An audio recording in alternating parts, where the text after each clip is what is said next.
Hello, Coconut Creek family. My name is Yvonne Lopez, and I'm here with Robert Rudderman. He is with the Humane Wildlife Consulting of South Florida, and we're here to talk about wildlife, specifically talking about how we can help, what can we do, and what should we not do. Number one thing I believe is not to feed the wildlife. Why is that? That's correct, Yvonne. That is the number one thing we could do to help wildlife is to not feed them. So it may seem harmless and helpful to feed wildlife. We might feel like they need the food handouts, but that is truly the last thing they need.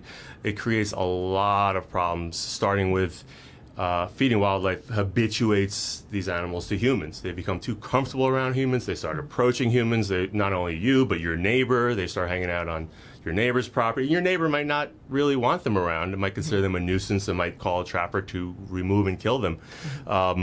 Also, when you feed wildlife, they tend not to develop some of the most essential survival skills, specifically where to find food, water, shelter. I mean, these are essential survival skills that they are lacking when they are fed. So a lot of food they are fed is really unhealthy, can cause physical deformities. There's just plenty of food here in South Florida for all wildlife. I mean, this is a tropical climate. They have the worms, they have the insects. Oh my God, they do not need white bread. They do not need white bread. They do not need Wonder Bread. That is true. That is the last thing they need. So, and also just feeding wildlife, it lures them into busy residential and commercial areas where they often get hit by cars, or they get harmed by maybe kids who are messing around, and also when wild animals are fed, they congregate unnaturally, they cluster unnaturally, and disease spreads very quickly with wildlife when so many of them come together unnaturally. So the best thing we could do is to not feed them. Okay, so let's say there's unwanted wildlife in my neighborhood or by my home.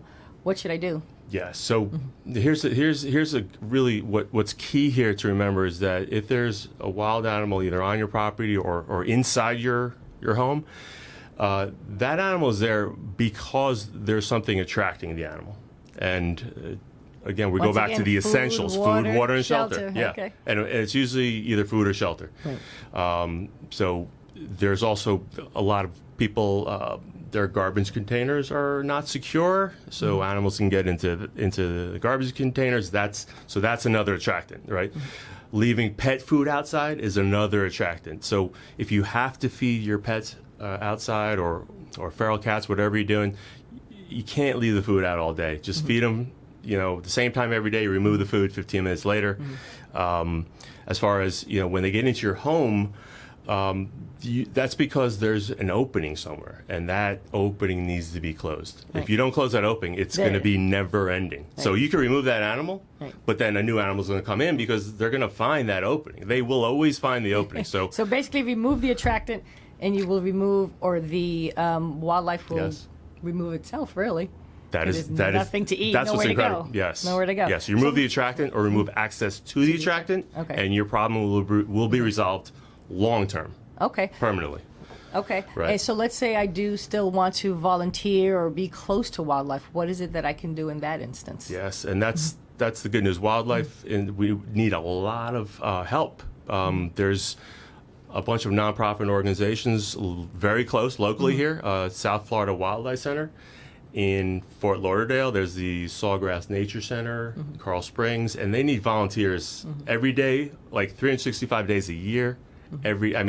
They need as many as they can get. They're always shorthanded, and this is a way to get close to wildlife because that's mostly what people want to do when they feed the wildlife. They want to get close. They want to help them. This way, you could really help them the right way and get close to them, and your services are sorely needed. So I would urge you to do that. And let's say if you're not inclined to actually work at or volunteer at one of these facilities, then the best thing to do is to just observe wildlife from a distance. Right.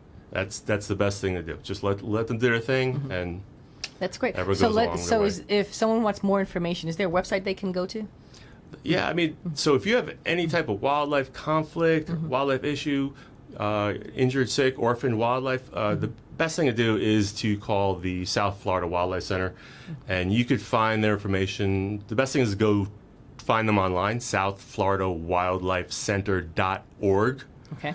and they will answer all your questions or refer you to people like me and others who know the right way to deal with wildlife conflicts. Okay. Well, this has been awesome information. I thank you so much. Thank you, Yvonne. And once again, please do not feed wildlife. Thank you. Okay. Until next time. Bye-bye.